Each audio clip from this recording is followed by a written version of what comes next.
Um usuário do Reddit fez um post dizendo que, depois de vasculhar o código do jogo, uma coisa estranha chamou atenção. Existia uma parte no código dedicada à seção minigame que ninguém nunca tinha visto.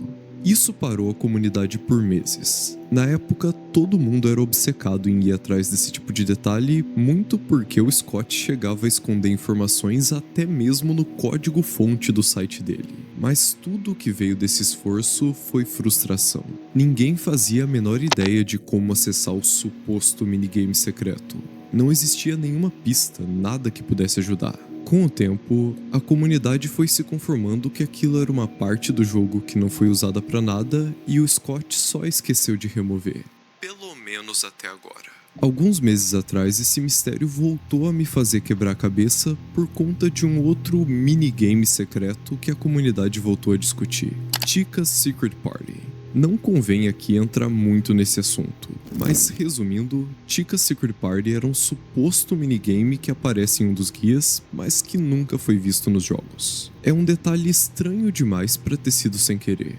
De algum lugar ele deve ter saído, e isso me fez pensar mais uma vez naquele estranho minigame de 2015. 7. Tudo mudou. Na página 59, logo no início da parte de FNAF 3, aparece isso aqui. Uma folha mostrando Follow Me e embaixo o Spring Bonnie num cenário vermelho. Esse era o mesmo Spring Bonnie de outro minigame, mas esse cenário nunca aparece no jogo. Não dá pra ver direito o que é, mas pelas cores até lembra um pouco aquela cena do Old Man Consequences. Então, ok, temos uma pista. Ela é vaga e não parece ajudar em nada? Sim, mas já é um começo. A gente passou horas e mais horas quebrando a cabeça, olhando tudo o que existia sobre FNAF 3 na internet e nada desse minigame.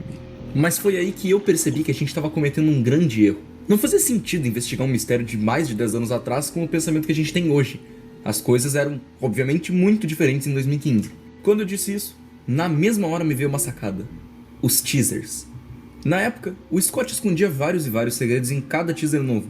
Mas com os de FNAF 3, existia um mistério que tinha ficado sem resposta até hoje: a contagem regressiva. A partir do 6º teaser, se tu clareasse a imagem, dava pra encontrar uns números, que todo mundo presumiu ser uma contagem regressiva pro lançamento do jogo. Primeiro 10, depois 9, mas parou por aí. Os outros teasers nunca existiram. Mas depois de mexer no brilho, no contraste das imagens, procurar cada detalhezinho, até mesmo vendo vídeo da época para entender o que o pessoal descobriu, uma coisa nos chamou a atenção. Em cada um dos teasers tinha um número sozinho, jogado num dos cantos: 7, 2, 3, 1, 9, 10 e por fim 9. No entanto, olhando para esses números, a gente não conseguiu fazer alguma ligação direta à importância com FNAF, como no qual, se você digitar o código 395248, é levado até o minigame Stage 1. Então a gente pensou: o que acontece se a gente digitar o código dos teasers aqui? E bom, isso aconteceu. Aquele mesmo minigame estranho do The Freddy Files, provavelmente o mesmo que ninguém tinha conseguido encontrar em 2015, Garden Party. Aqui a gente controla o mesmo Spring Bonnie do Stage 1, mas diferente de todos os minigames, esse não parece ter uma saída clara, nenhuma porta, nem atravessando a parede. O personagem nem sequer consegue pular. Mas depois de uns bons minutos apertando todos os botões na tentativa de descobrir alguma coisa, o Spring Bonnie interage com a árvore. Você gostaria de nunca fechar os seus olhos, mas o que você está disposto a pagar? Depois dessa pergunta estranha, aparece uma caixa de texto pra gente responder com uma palavra de 5 letras. Talvez por burrice ou empolgação, a gente digitou qualquer coisa só pra ver o que acontecia. Mas o jogo fechou na hora. E como se não bastasse tanto tempo gasto nisso, ainda tem mais um detalhe terrível. Abrindo o jogo de novo, noite 1. Quando você erra a resposta do minigame, seu save simplesmente é apagado e você tem que passar até a noite 4 mais uma vez, só pra ter uma chance de tentar. Ou seja, não dá pra ficar chutando a resposta de qualquer jeito. A gente tem que pensar muito bem antes de digitar alguma coisa, porque qualquer erro custa no mínimo uns 40 minutos. Mesmo sendo um grupo de 3, a gente passou horas e mais horas tentando no máximo 3 ou 4 respostas por hora. Discutimos vários palpites, várias palavras de 5 letras que podiam ser a resposta para o que o William deveria pagar para não fechar mais os olhos. A gente chegou num ponto de procurar pela música do minigame, descobrindo que ela se chama Valsa Sentimental de Tchaikovsky. Mesmo agora parecendo uma resposta bem estúpida, talvez fosse uma metáfora para a vida. Valsa. Mas como sempre, mais uma falha.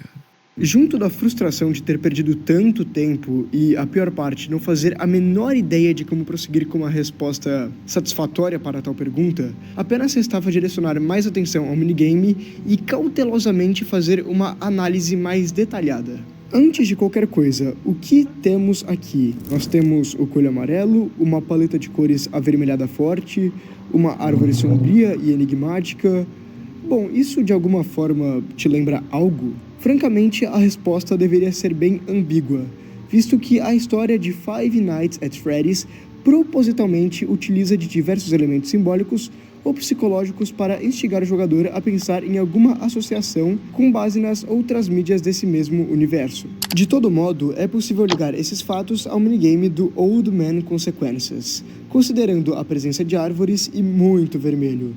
Além disso, também pode nos remeter ao final de FNAF Pizzeria Simulator, em especial aquelas lápides e a árvore destacada ao fundo. O contexto de, entre aspas, morte se mistura bastante com todos esses elementos, no mínimo de certa forma. Apesar dessas associações, há algo muito mais específico e óbvio. Somando o coelho amarelo, o simbolismo da árvore, as tonalidades de vermelho e principalmente os olhos, pensamos no livro The Silver Eyes. Falando assim, até pode parecer ilógico. Nesse caso, vamos pensar do ponto de vista do próprio Scott Calton. Olhos prateados. William temia a morte, não querendo que seus olhos se fechassem e tudo acaba vermelho. Scott juntou as coisas de forma eficiente, quase tentando instigar uma ordem. Na verdade, esse é justamente o caso. Eu sei, pode parecer um grande absurdo tentar procurar qualquer tipo de pista dentro desse livro, já que ele foi lançado após FNAF 3. Entretanto, é importante lembrar o contexto histórico da época de desenvolvimento desse jogo, quando The Silver Eyes já vinha sendo planejado e escrito. Dessa forma, faz sentido as peças se interligarem. Dito isso, o primeiro lugar onde procuramos foi, por instinto, o último parágrafo do livro, um dos mais marcantes e que, consequentemente, implementa certo destaque para uma árvore mencionada. Aqui, Charlie e Henry estão sentados em uma colina, mas logo ao meio do parágrafo veio a certeza de que não era aquilo que a gente buscava. Antes de todas as mortes. Eu até admito que isso é uma grande porcaria.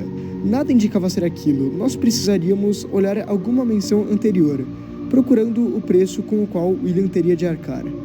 Olhando para as partes que Afton aparece, especialmente aquelas mencionando o tal coelho amarelo, havia um padrão presente em todos os parágrafos. Ela conseguia sentir o cheiro da fantasia, da pelagem manchada e dos anos de suor, sangue e crueldade pútridos. Sangue, palavra da qual sempre se repete. Era óbvio, esse era o preço que William teria de pagar para viver para sempre. Sangue. Seja esse das crianças ou o seu próprio sangue. Em outra definição, vida. Em suma, a árvore estava tentando nos mostrar que, se William procurava imortalidade, deveria abrir mão da sua vida enquanto humano. Então, abrindo o minigame e colocando sangue como resposta, esse é o resultado. Então você vai se sentir in the flesh.